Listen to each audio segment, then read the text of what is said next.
How many four-letter words can I use on that? Transfers to a double. Cheddar is driving. Nothing yet. Takedown. Michael Cheddar. Oh, Nick, I'm a top guy, so I love top wrestling. Hale trying to stick him. He does. Maximus Hale the fall. So I think that wrestling is the greatest sport on earth.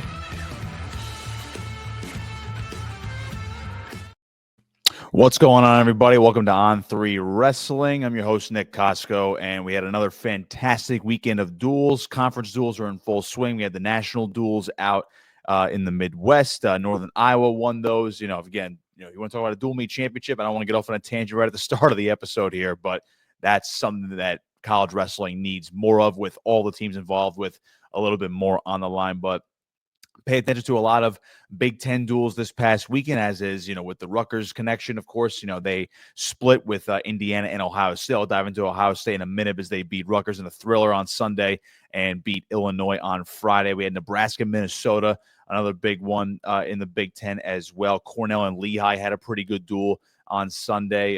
Just look at some of the other results. How about Maryland, by the way? Maryland knocked off Michigan. They beat Michigan State. They looked pretty good as well. So there's a lot happening in the Big Ten when it comes to teams, exceeding expectations, maybe underperforming, some surprises, et cetera, et cetera. But again, it was a packed weekend of college football playoffs for us at On3, going from Thursday and Friday into the wrestling stuff. And of course, the NFL playoffs. I'm rocking the Philadelphia Eagles hoodie here. Of course, go Birds, me being a South Jersey native my entire life, good. Hey, playoff win right there. Moving on. So my fandom out in full display on this Monday. So I'll start with the Big Ten stuff, and I do want to start with Ohio State. They beat Illinois on Friday, and then the big one, though, was on Sunday. So you look at Ohio State and Illinois. Illinois has been really good this year. They have a couple ranked guys. Lucas Bird, I think his comeback is the biggest story for the Fighting Illini. I think he's like ranked number 2 right now, according to Internet, at 133. So it's good to see him back. Illinois had their hands full at home against the Buckeyes going back to Friday. When you have Lucas Bird beat a guy like Nick Bouzakis, 8-5 sudden victory, so that kind of got them rolling. But then the power of the Buckeyes lineup just kind of took over with Jesse Mendez, Dylan D'Amelio. That was a toss-up, by the way, him and Cannon Webster. 2-0 decision for Dylan D'Amelio. And then you kind of go through, but then Patty Gallagher gets knocked off at 157. No Sammy Sasso in this duel, but he was at the Franklin and Marshall Open, dropped from 165 down to 157. So that could be a big lineup change for Ohio State's dual lineup moving forward. Ethan Burden, how about him, the freshman, knocking off Braden Scholes, who I've been very high on this year, just noticing him kind of rise up the rankings this year for Illinois at 165. He's a redshirt freshman, but 9-4 win for Burden there. So that kind of got Ohio State rolling back in their direction. And you saw Carson Hartzlaw, despite the injuries he's battled over the last year plus, he's starting to kind of feel it a little bit more. Got the win over Danny Bronigal. You saw Edmund Ruth take out Ryder Rogotsky in a wild one. Rogotsky, of course, we know how wild he is with his big moves, his throw attempts. He tries to always go for the pin. His matches are generally pretty wild, pretty high scoring. Then Seth Shoemate, the freshman, the redshirt sophomore, I beg your pardon, knocking off Zach Bronigal. Crazy one right there, because he's a guy who's, not I would say maybe not the consistent starter. He's not ranked right now, but seems to be the guy right there, 197 for this year, and beat him 11-9. That was a bit of an upset. So they kind of took the matches that they weren't supposed to get. Ohio State did to control that match against Illinois, and of course Nick Feldman beating Luke Luffman 7-3. So that was a big one right there. Again, another ranked victory for Feldman. Again, I don't know if he's going to be a national title contender this year just because of the top heaviness right now. Of course, with Gable Steveson back, you have the defending champion Greg Kirkvliet from Penn State, and of course, Wyatt Hendrickson from Oklahoma State. Those top 3 guys seem to be the only 3 guys who can win it this year. But Feldman had a great weekend, and I'll transition into their Rutgers duel on Sunday, which was a back-and-forth affair. 5-5 split came down to Feldman for Ohio State and Jaroslav Slavakuski for Rutgers. That was a 4-1 decision right there. Feldman getting the win. He's beaten Yar before 4-2. Was in the duel last year, so he beat an All-American on Sunday, beat another top 12 guy in Luke Luffman on Friday. So Feldman had one heck of a weekend.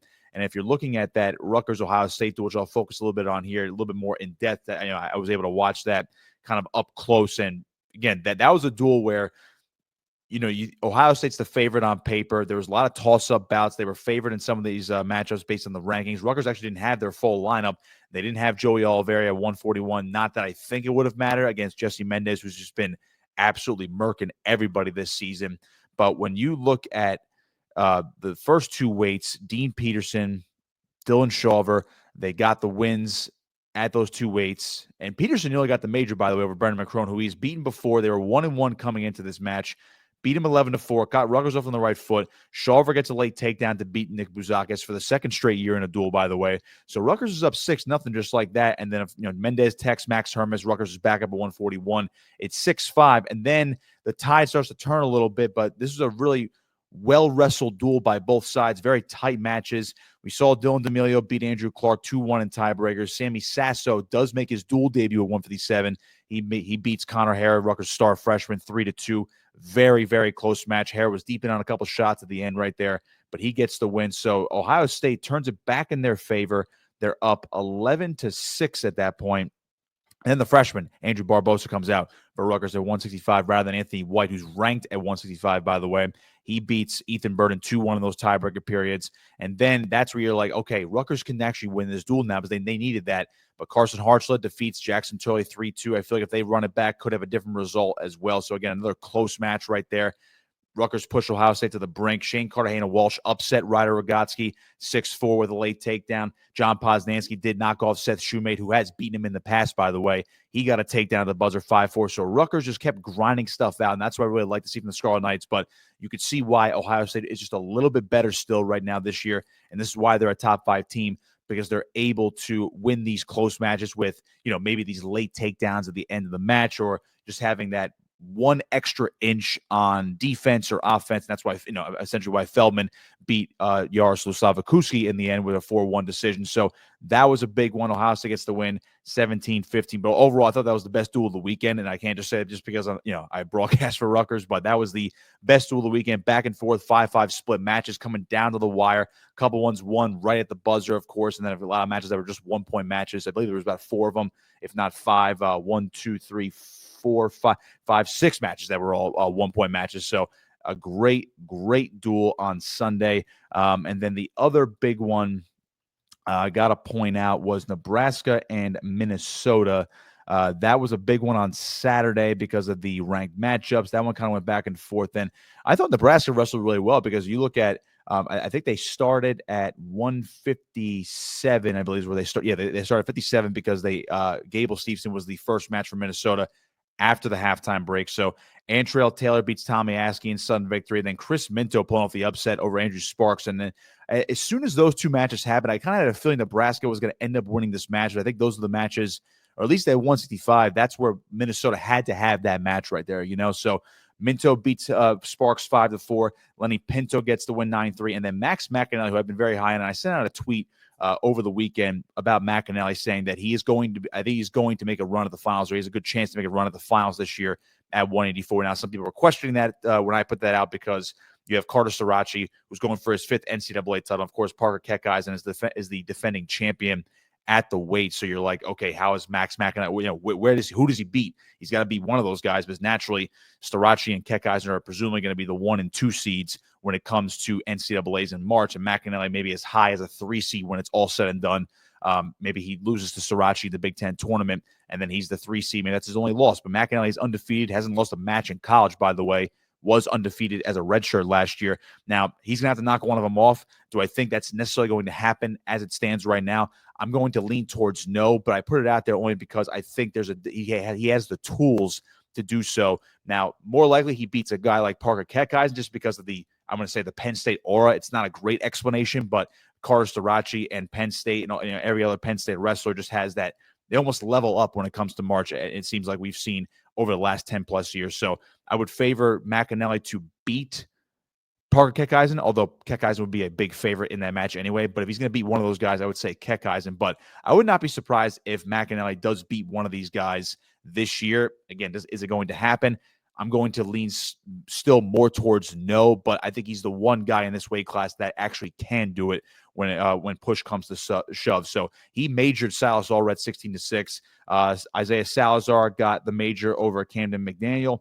So Minnesota climbed back into it. And, of course, Gable Steveson got the tech fall right after the halftime break. But then Caleb Smith, Jacob Van D, Brock Hardy all won 2-0, 4-1, 12-10. A lot of close matches.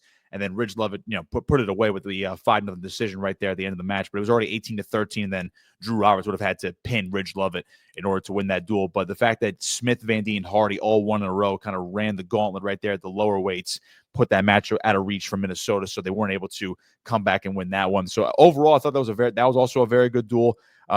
Again, there's some other good duels throughout the weekend. I mentioned Cornell and Lehigh. It's good to see Meyer Shapiro's back for Cornell, looking healthy. He got a fall in about 90 seconds. Julian Ramirez looked really good. There was no Ryan Crookham for Lehigh. He's reportedly out for the rest of the year. Some others have said, there's been reports from the coaching staff, reported by others, that he is expected to at least have a chance to come back for the postseason. So still kind of TBD on Crookham's status for the rest of the year, but big loss for Lehigh, obviously, that they could have used him in that match against Cornell. And then Lehigh arguably maybe wins the match if they have Ryan Crookham in the lineup right there. It was Tyler Ferreira, Tech, Logan Waddle. You take 5 points away from Cornell, and then you give 3 to Lehigh. They win there. So Crookham in that lineup, I think, makes a difference against Cornell on Sunday. So unfortunately for them, that's a tough loss. I can't, got to shout out Maryland for beating Michigan. They got their first top 10 win since 2009. Huge win, beating the Wolverines. And then they kind of handled Michigan State over the weekend as well. I got to say right now, Jackson Smith looks really good at 184, dropped down a weight this year. Braxton Brown looks excellent at 133. Cal Miller and Ethan Miller looking really good at 49 and 57. So a lot of things are coming up Maryland right now. They're looking much better than they did last year. This is a team that's now breaking through a little bit as a dual meet team. I'm interested to see how they move on for the remainder of the year. Pittsburgh over West Virginia, 25-17. Now, speaking of Pitt news, by the way, they actually just flipped Vince Bouzakis, Nick Bouzakis' younger brother from Wyoming Seminary. He was originally committed to Ohio State. He flipped. I don't have any inside information as to why he flipped, but he flipped to Pittsburgh. So he's one of the top recruits in this upcoming recruiting class. I think he's battled injuries, so he was ranked as high as number 3 in his weight class, or maybe pound for pound, something along those lines. But he dropped in rankings due to injury, but he did flip from Ohio State to Pitt, so a big recruiting get there for the Pitt Panthers. Illinois bounced back as well with a 33-7 win over Northwestern. Some of the other results, let's see what we got here. Stanford beat Missouri. Tough look for Missouri, unfortunately, with a lot of guys out for the season with injury. I think Noah Certain's out for the year. Rocky Elam's now out for the year, so just very tough to see for Missouri, just hammered by injuries. Of course, Keegan O'Toole's out for the entire month, so really stinks for the Tigers. Let's see, Purdue beat Northern Illinois 29-8. Iowa blanked Wisconsin. Just tough look for Wisconsin right now. They're going to come to Rutgers on Sunday, so I'll be doing that match on Big Ten Plus with my guy Matt Howe. That'll be a Sunday match at 1 o'clock live from Piscataway. Again, Big Ten Plus, Wisconsin at Rutgers. Arizona State took care of California Baptist 34-10. And, of course, we already went over Ohio State and Rutgers. Some other news and notes with those injuries. You mentioned Crookham. Ty Waters is out for the year for West Virginia. Big loss for the Mountaineers. I talked to head coach Tim Flynn just a few weeks ago around the holidays, and Waters is a guy they've been really thrilled about. He's been really good this year.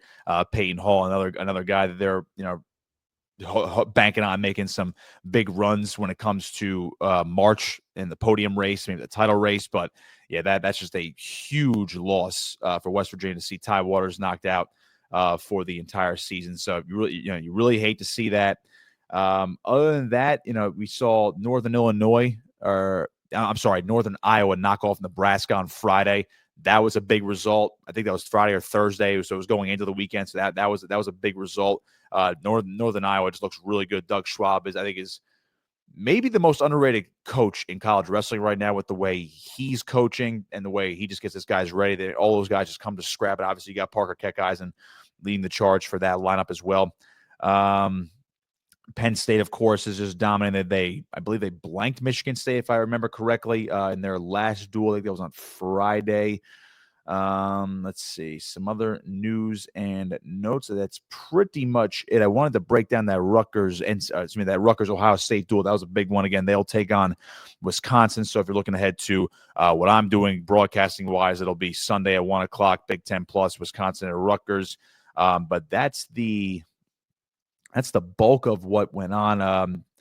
As far as guys that are, back from injury or made some noise, I know AJ Ferrari got some stuff done for CSU Bakersfield. He's still undefeated this year. I know some people have been talking about, Gable coming, since Gable was back in action, the Gable Stevenson conversation came back up again a little bit on Twitter. I saw, again, why is he back, or he shouldn't have been back, or some along those lines.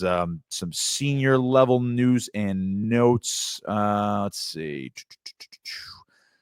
Give a hat tip to my guy Justin Bash. He just put this out. I think Pat Minio put this out as well. Spencer Lee against Ono. It's an exhibition. Obviously Lee won the silver medal in the Olympics in 2024, 57 kg. The world champion at 61 kilograms this year was Ono. So they're going to wrestle in an exhibition. Looks like it's going to be in Iowa City, February 26th. That's a big one. I'll watch that. I would love it. I mean, I would certainly love to see that. I think that card actually is going to be built out a little bit more. I heard Brooks is wrestling. Maybe I got that wrong, but that seems to be the headliner. Spencer Lee and I don't want to butcher his name. So Lee and Ono is the headliner. Again, two well-established wrestlers on the world level. Of course, Lee winning the Olympic silver and Ono being the world champion this year. I'm not sure what weight it's going to be. I don't think they announced that, considering they're 57 and 61. So maybe they meet in the middle or they go up to 61. I'm not really sure. Let's see. Oh, I did want to point out, and speaking of Doug Schwab, just to circle back a little bit. So Doug Schwab was quoted right after the duels, they're not called the mid-major duels. I think someone brought that up to him about, it's considered like that dual championship that Northern Iowa won this past weekend. Like that's considered like the mid-majors of the dual championships, which, I don't know how anybody else feels about that. I know he doesn't necessarily like that. So, I'm looking at it. Let me go back to these results right here.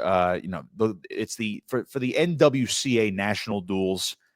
It is a tournament. It's really cool. I'm glad it's done, but you don't have the entire Division I landscape on it. And people have seen me tweet about it, talk about it ad nauseum, whether it's on this podcast or whether it's during one of my broadcasts or just interacting with people on Twitter about this or just talking to coaches. It's the dual meet championship needs to happen for NCAA wrestling. I know Doug Schwab. It seems like he's just still trying to push for that. And I think he wants to eliminate the label of, for these NWCA national duels. Yeah, it's a great tournament, great team tournament, won by Northern Iowa. It's a grind of a tournament to wrestle a bunch of duels. It's awesome. The problem is, from not being in person and seeing it, what I see is you see a lot of great wrestling, D1, D2, D3. I heard, like Wartburg College, I was always making some noise on social media with their results over the weekend at these duels. The women get the duel as well. I think Iowa was out there. You see some other Division I women's colleges, and of course the D2s and D3. So women's wrestling is on display. I think the biggest problem with these are, and I think that's why Schwab was maybe a little bit ticked off about the mid-major comments, because you don't see the Big Ten schools or the top Big 12 or ACC schools necessarily wrestling in this every single year. And it's not really this title. You're like, Northern Iowa is the NWCA National Duels champs. Like that's their title this year, but there's no big title on the line. Like it's not an NCAA title. And even if it wasn't, this tournament is not really widely recognized, even to the casual wrestling fan, as this is the best thing you can win in a dual meet this year, because duels are still going on. Like, they just won this. Northern Iowa still has to wrestle a bunch of duels over the course of the rest of January and February until we get to the individual postseason. And without all, the Big 10 schools, the Big 12 school, I would say a lot of the Big 12 schools and, the quote unquote Power 4 institutions, without that, it kind of loses its luster. Now, I don't want to say that because I'm not saying Northern Iowa loses its luster when it comes to that, but when you say the mid-major comment to a guy like Doug Schwab, who has created a program in Northern Iowa that can compete with virtually anyone in the country. Northern Iowa is really, really good. They could beat most of these Power 4 schools. That's how good they are this year. You saw how they handled Nebraska, but going into the weekend. So the mid-major label is very unfair, but I think it's also unfair to say that this national duels thing is a big deal. I wish it were a big deal. I think it's a step in the right direction that we're giving it a little bit more recognition this year than personally I've seen over the last few years. So if you give this more recognition and maybe you get more coaches on board, again, It's the National Wrestling Coaches Association. So I don't understand why this can't be turned into something that you do at the end of February or going into like maybe mid to late February before you get to the individual postseason, as we're going to recognize this as the dual meet championship. Now you can feel free to disagree with me or say, or just call me call me crazy or I'm well off base here, but I don't see how this can't be rescheduled or pushed to February where you get a ranking. You go by your top 25. The NWCA puts out their coaches poll every single week. And that's why, other than the Internet and Flow and other ranking services doing their dual meet rankings, that's generally, the coaches poll is widely recognized as the official top 25 for your team ranking, not the individual ranking, because, everyone can argue about the coaches ranking when it comes to the wrestler and the individual rankings. And that's a whole other can of worms. But when you look at how the coaches rank, they rank their top 25, and this is the quote unquote national dual tournament from the Coaches Association. Why are we not doing this for every single team? Why can't we rank the top 25 teams in the country and then maybe, make this a 16-team bracket, a 12-team bracket, or a 24-team bracket, as Earl Smith over at Internet always outlines every week. It's seemingly at this point that his hypothetical bracket's awesome to watch, where you have, you don't get conference matchups until 2 rounds in, or something along those lines. You don't have a repeat opponent, at least in the first round, something along those lines. You could break it down this way. It can be done, and you could put it in this format. And also, you don't have to put it in a gigantic arena over the course of 2 days where you have, 8 to 12 to 20 mats out there where everything's happening all at once, like the individual season. Okay, maybe you do it where you have everybody in one arena, but then you do it over the course of a few days. Okay. If you're going to keep it in one centralized location over the course of a few days, you have multiple mats, but then the mats shrink like the NCAA tournament. Then you make your semifinals. At that point, maybe the quarterfinals, you have two mats, you have 2 duels going on at once. Something along those lines. I don't know how the broadcasting would work at this point, streaming, TV, whatever. The semifinals, you have 1 mat, you wrestle the duels back to back, and then the finals are either later that night or they're the following day. Single mat. Whole arena, 10,000, 15,000 people just screaming down, watching this duel, whatever the case may be. There's a way to do this. And again, I know I'm kind of just talking off the cuff right here, but there's a way to make this better. And I'm glad he said, he basically said the mid-major, Schwab did, the mid-major comment basically pisses him off. And I agree with him there. This should be a bigger deal. I'm not sure if that's what necessarily he was going for, but that's how I interpret it, where Northern Iowa winning a dual championship, at least in this regard, should be recognized more in the sport of wrestling, because this is how you have to keep building the sport, emphasize the team aspect. So I don't want to go off on a tangent and kind of repeat myself here, but I've essentially said the same thing over the last 2 years at this point, especially, at least said it over the last 2 years louder than normal, which is that wrestling does need the dual meet championship before you get to the individual postseason. So if it changes for the better going into next year or a couple years after that, then this will be a success. But until we get to that point, we need it's tough to recognize this as other than this is why you're gonna get the questions of this is the mid-major tournament. This is not the big one where you're recognized as the best team in college wrestling. You're gonna keep getting those comments and questions until we fix this and make it better. So enough of my tangent. Again, more wrestling coming up this weekend. We're full-fledged into conference duels. Really excited about getting back on the mic in Piscataway on Sunday. Make sure to catch that on Big Ten Plus on Sunday. That'll do it for me. Follow me on Twitter. Follow all of our On3 social media channels as well. Check out our content at on3.com for football, basketball, NIL, recruiting, transfer portal, wrestling, you name it. Baseball too. Baseball's starting to get a little bit closer as well too. So check all that out. Be sure to like and subscribe to this video. Leave a comment. Any questions, of course, leave them in the comments. Hit me up on Twitter. Hit me up on social media. Love to interact with you. This is the On3 Wrestling Podcast. We'll see you next time.